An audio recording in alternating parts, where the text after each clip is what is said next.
I woke up to these texts from my friend and mentor, Yuriy of darngoodads.com. So I want to give some context before I read these texts. Yuriy is, this is the type of person that Yuriy is.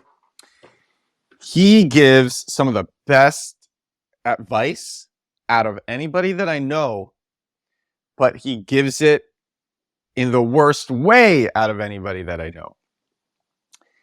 He just cuts straight through everything, tells it like it is.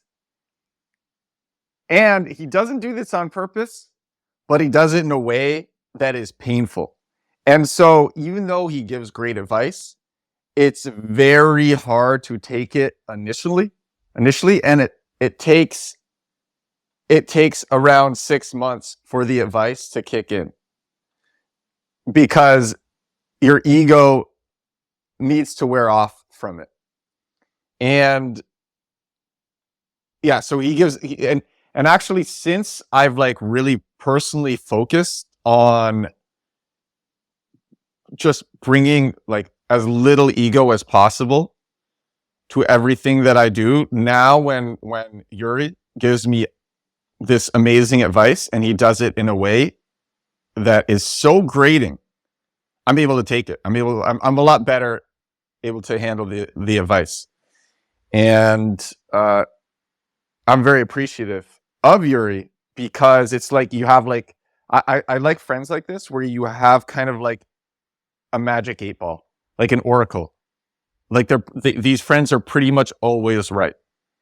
And that's the type of friend that Yuriy is. Pretty much always right. I wish he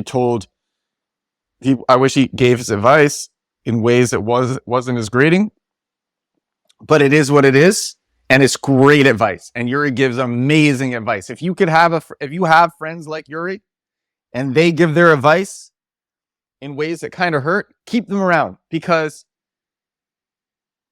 you want to make the right moves. And that's the type of person that Yuriy is. He gives advice to make the right moves. So the context was, he recommended to me that if I really want to improve my videos, because I make videos every day, they go out on TikTok, IG Reels, YouTube Shorts, everywhere. These are short form mobile videos. He said, if you really want to improve your videos, because I'm very serious about these videos, I've been making them daily since November. Some have gone very viral. Many have stagnated. And he says, if you want to improve, you need to step outside of your body and view your videos not as your videos, but as a normal viewer, somebody who just comes across these videos in their FYP, in their For You page, as somebody anonymous, somebody completely unrelated to you. You need to step outside of yourself and view your own content from an outside perspective, who has no skin in the game. And that was the advice that he gave to me last night. He did it in a way that was a lot more grating. He basically said, your videos suck. And that's basically what he said. But he gave that context. You gotta watch your videos as if it wasn't you who make them. I don't think I want to say this. If you want to check out my videos, I don't think they all suck. Some do quite well. I've recently had one get tens of thousands of views. Last month I had one get, I think, 1 million views. So some do really well. But I mean, my whole thing with these videos is I put out a lot of them because I want to learn what works fast. And I want to fail fast. And I think I've been doing a very good job of failing fast and learning fast. So anyway, so I wake up to these texts from Yuriy, and I want to read these texts. Some of them are about him. Some of them are about me. Also, Yuriy has been quite successful, and he hasn't done a ton of work. Now, he's not as successful as he wants to be. And that's where the texts that he sends me come from. So the first couple of texts are his advice to me about my videos. And then the rest of the texts are something that he realized about himself. And so I'm going to read them. So I wake up to this. He goes, I think the biggest realization I've had recently is that our subconscious beliefs are the most important thing. We rarely, if ever, truly get to digging deep into what they even are, because it's hard. They're subconscious. It's also hard because they're so wrapped up in our own emotions about ourselves, our ego, and self-image. So humans can't really be logical fully. There's always a huge dose of emotion and denial when it comes to self-examination. So I actually think that's amazing. I think anybody can benefit from hearing that. And then the next part as well is very motivating. So he goes on and he says, anyway, the biggest epiphany that I had recently is that it's not that I'm lazy. It's that I have a subconscious belief that I can succeed without hard work, without putting in the hours. He goes, you can succeed without hard work. That's the subconscious belief I've been acting out for decades. And you know what? It's been partly true. I'm not suffering. It's not that I don't work at all. It's that I'm able to do pretty good work for my clients and get paid a decent paycheck. And it doesn't hurt my brain that much to do it. But it's a totally false belief. At least it is going to limit how much success I can get in my life. So I've been really digging into it on a deep level and kind of reprogramming myself today. To be truly hugely successful, you need a lot of work. And he capitalizes a lot. You need a lot of work, literal hours spent in front of the computer. And you need intelligence and intuition. But intelligence and intuition and minimal work will only lead to misery. Semi-successful misery, which is where I guess he believes he is at. And now I need to reprogram myself. And then he writes /and, and rant. And I think it's very relevant. That's why I put out so many videos, because I don't have the amazing intuition that Yuriy has. Yuriy's intuition is so solid. And the way for me to get better intuition is with extreme output. It's with consistency and learning fast. Some people have Yuriy's intuition. All they need to do is work harder. That's where Yuriy is. For me, I do the work because I like to learn, and I know there's so much to learn. When I see people like Yuriy who are so much better at making decisions than I am, that's something for me to strive to. And I think we should all have friends like that. Friends who are better than us in different ways. And I try to surround myself with friends who are so much better than me at so many different things. And I'm better than my friends at a lot of things myself. But a lot of my friends are so much better than me at so many things. And Yuriy is one of those people. He constantly gives me really good advice because he has really good intuition. And it's benefited me a lot. I've learned so much from Yuriy.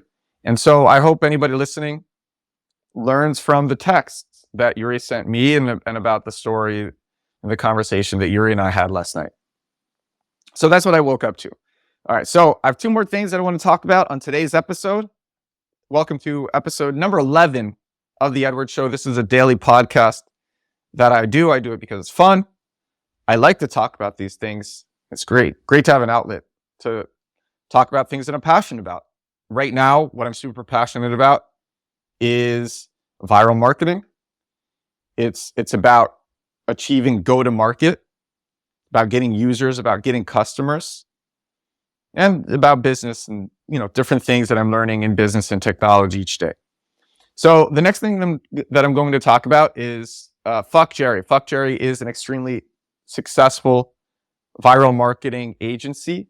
I talked about them on my previous episode. I think it was episode number 9, Why You Want to Steal Like Zuck.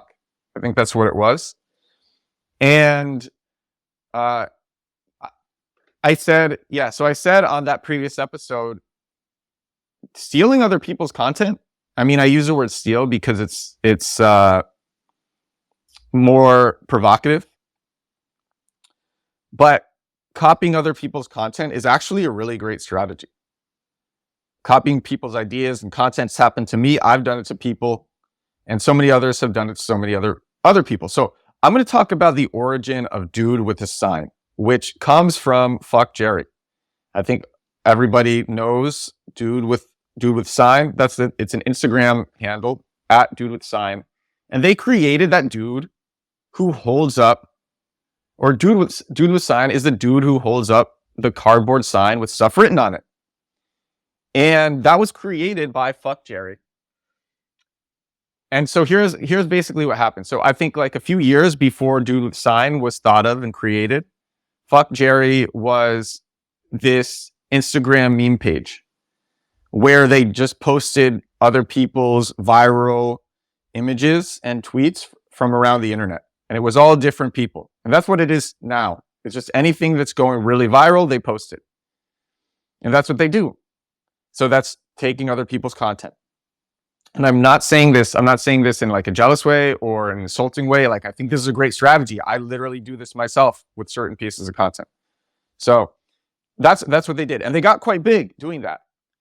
And then one of their members from this agency thought of Dudewithasign, and he posts a lot of different things. But yeah, I think he posted himself, sold Dudewithasign on his personal IG, and it did pretty well.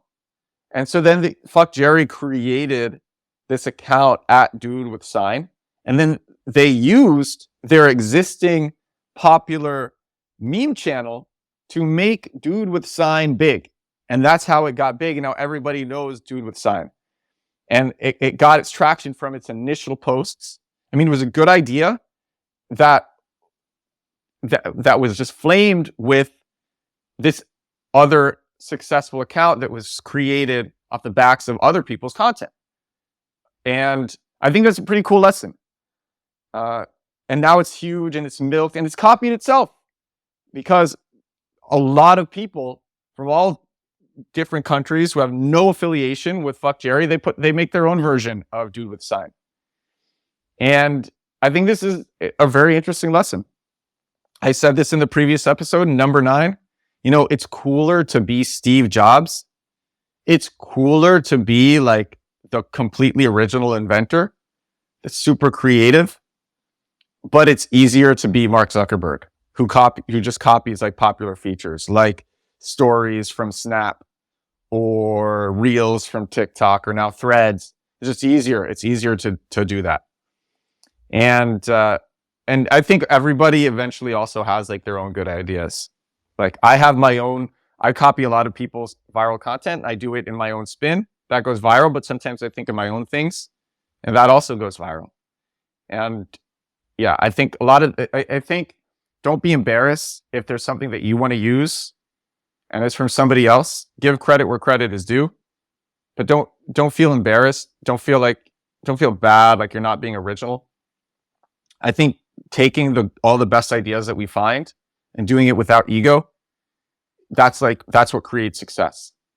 And I think Dudewithasign is a really cool lesson. And Dudewithasign is huge now. It's gotten big, mega enterprise sponsorships, made so much money for Fuck Jerry as an agency. And yeah, it's a cool lesson. So last thing that I want to talk about today, and I hope you enjoyed that. I was doing research into it this morning as I was going on a walk. I'm like, I wonder if Dudewithasign was created in the way that I think it was. And it was. So Dudewithasign actually is it's top of the marketing funnel.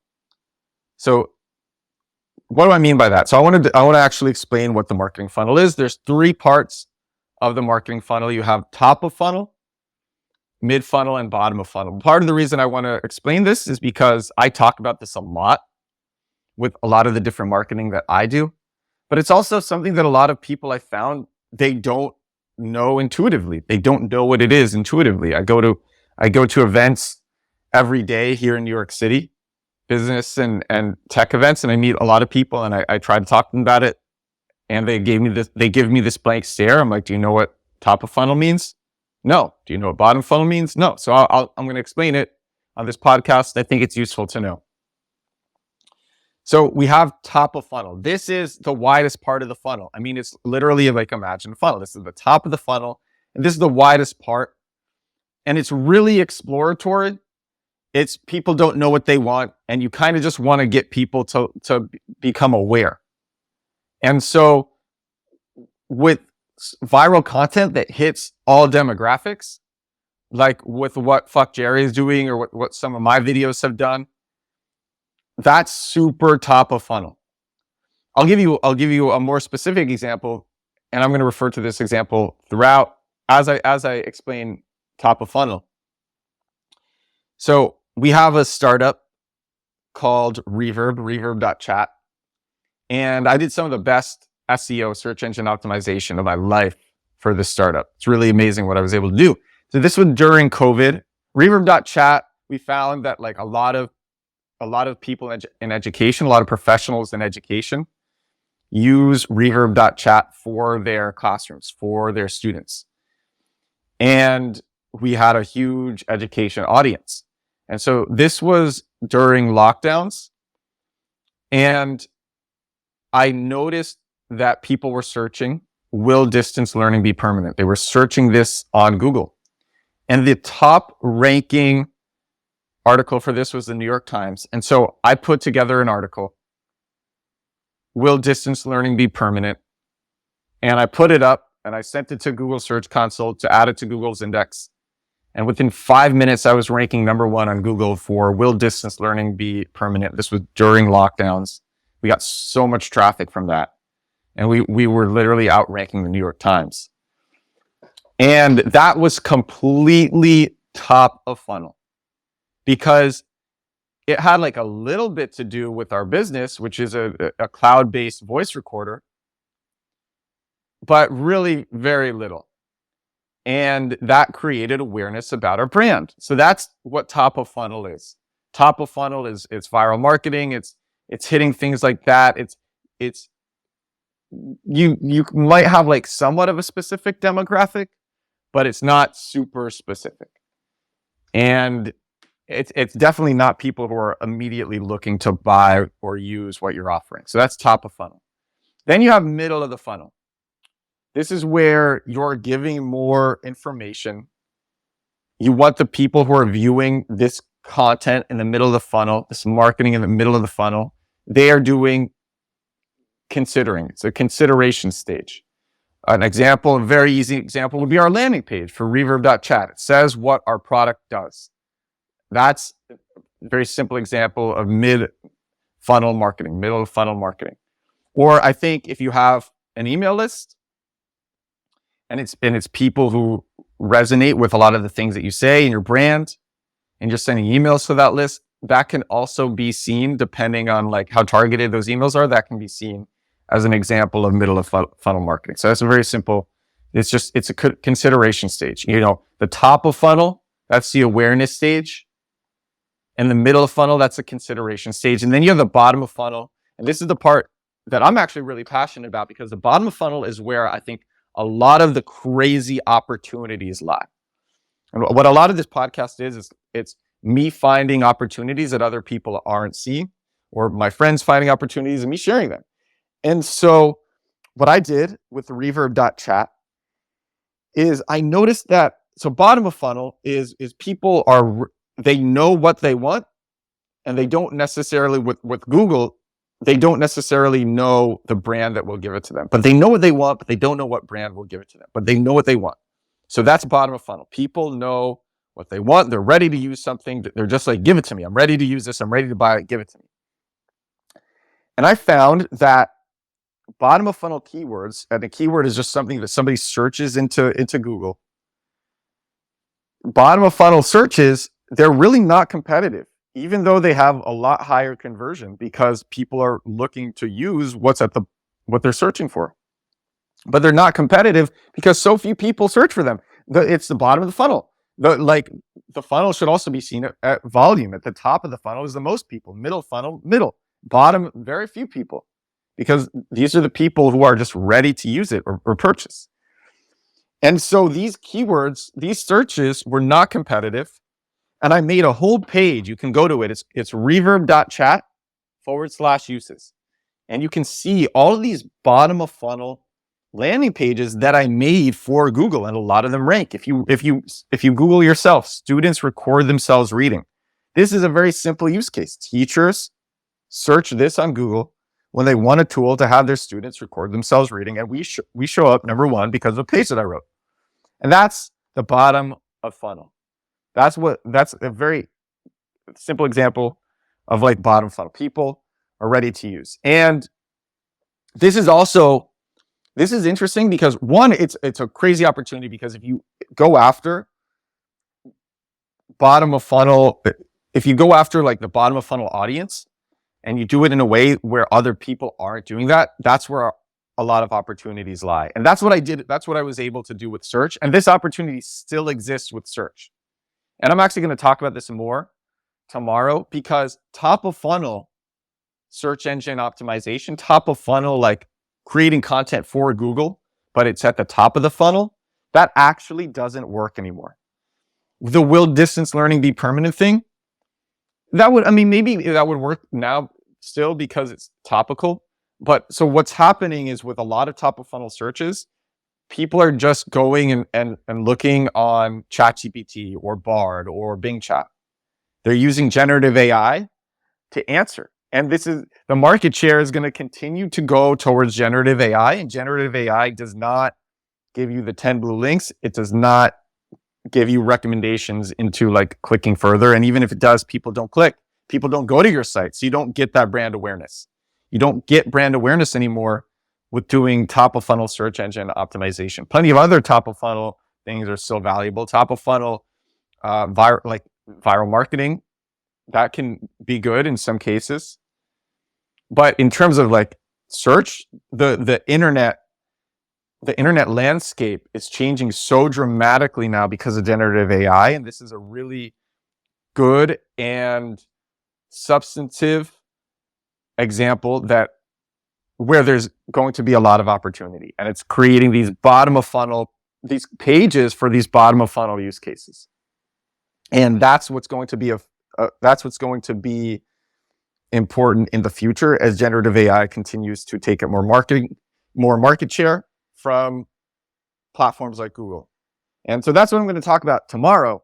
But I think it's worth thinking about the marketing funnel. I mean, all of this, I think, is worth thinking about. Man, this is a crazy episode, though. Because I started with messages from Yuriy.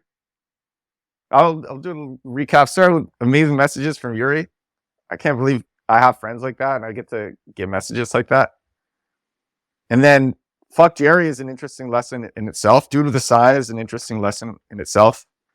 And yeah, the funnel. It's oftentimes like just going to where your customers are. That's the most straightforward thing. Top of funnel is more sexy because it hits more people. Bottom of funnel is more effective. And I think that's worth thinking about. I think it's worth thinking about. I think this podcast, if I'm being honest, podcast is probably middle of the funnel. But I don't know the exact ways that it will convert into money for me. I believe that it will, actually. I mean, I'm doing it because I wouldn't do it if it wasn't fun, but I also think it will make I think it will be quite lucrative. But I'm not exactly sure how. I know how other podcasts have been lucrative, but I don't know how this one will be. And it'll be interesting to find out, and I'll be sharing that on this podcast. Anyway, that's episode number 11. I hope you got a lot out of this episode. I think this was a good episode. And this is great. All right, I'll talk to you tomorrow. Bye.